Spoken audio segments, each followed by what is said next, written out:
If you've clicked on this video, then it's highly likely that you suffer with anxiety or you have suffered with anxiety in the past. It's therefore extremely likely that the way that you've tried to deal with it or manage it or get rid of it is in a very cognitive, heady way.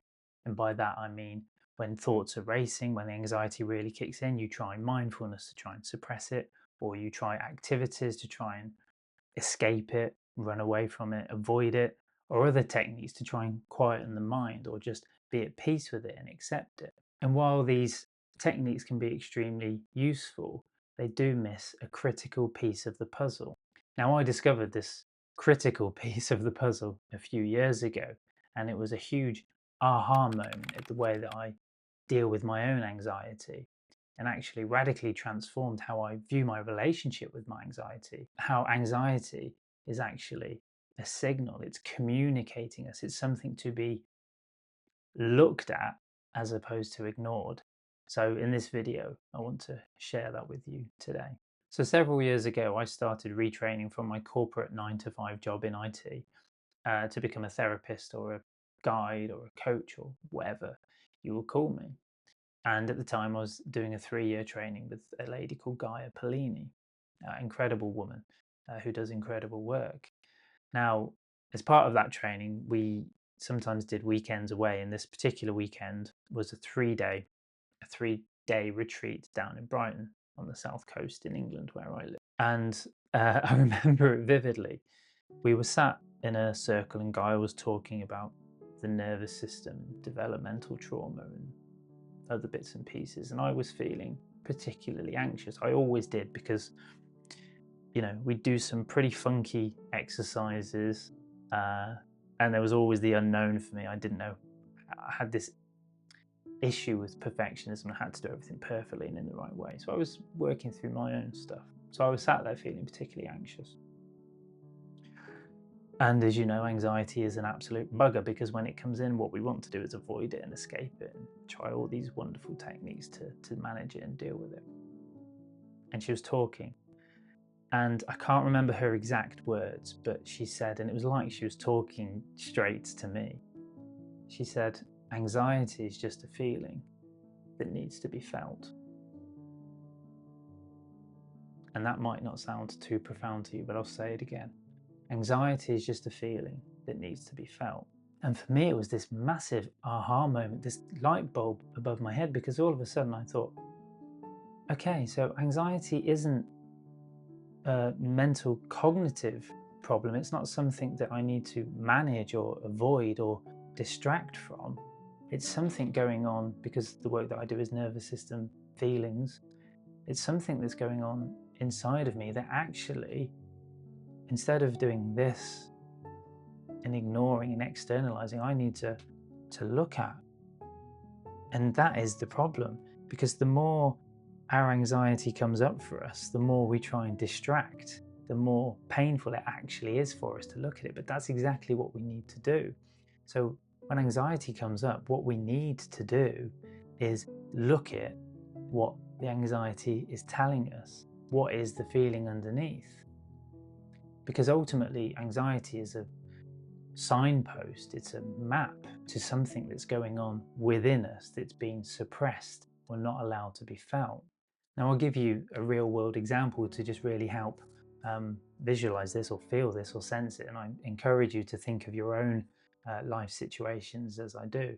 So I was always extremely anxious when it came to introducing myself. I hated, whether it's a Zoom call or in real life, sat around, a conference or a training, and everyone goes round and introduces themselves. Hi, I'm Steve, I'm, from wherever.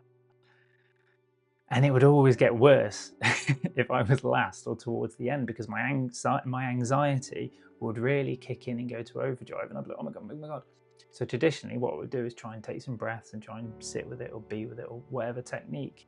But actually, when I look at that anxiety, when I say, what does my anxiety want from me here? What's it guiding me to? What's it telling me? It's that, and this is painful, I'm not saying this is easy. I feel it now, even doing this video. It's telling me that who wants to hear me?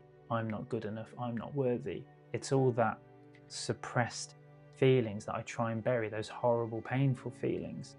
And what happens when I actually look at it, okay, and I acknowledge those painful feelings, something shifts in my nervous system. There's a freeing. It's less of a freeze, ooh, rabbit in headlights anxiety, and more of an openness. Okay, that's not nice, John, that you feel that way, but okay, this is something to work with. And of course, this takes practice. And I'm not saying it that is, if you did that, all of a sudden you'd be like, oh, I don't feel anxious anymore. It might be worse, but if you ever want to, I don't want to say cure anxiety, I think because many of us, it'll always be there.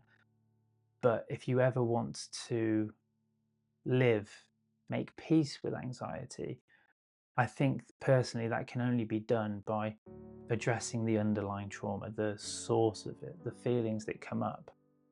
Because ultimately what anxiety is, it's the feelings and the emotions, the trauma, the nervous system stuff coming up that wants to be felt, that wants to be explored, that wants to be let out, but through shame and guilt or fear of looking at that stuff, we suppress it. So for most of us, we feel anxiety in our stomachs, and that's the energy, literally the energy of life, this stuff coming up and us pushing it back down, and then we're like, oh, we go into freeze or fight, flight, and we, it's just a complete mess of everything. And I say this knowing it, you know, I've been there. And I know now when I feel anxious, it's because I'm ignoring something. Now, when my anxiety comes up for me, I know that I'm suppressing something, usually anger or frustration at life or somebody or something. Because what happens when we feel angry? We suppress it because anger's not allowed. But there is such a thing as healthy anger and healthy aggression, because that's our healthy boundaries, that's our healthy protest. I'll give you another example. I was a huge people pleaser, so in my job, when people would ask me to do something, even though I didn't want to do it, I'd say, yes, of course, I'll do it. But actually what I wanted to say is, that's not really my job. I don't want to do it. Or I don't have the time and capacity to do that at the moment. I'll do it next week or in a few weeks, or come back to me whenever. But maybe that resonates with you. Let me know in the comments below.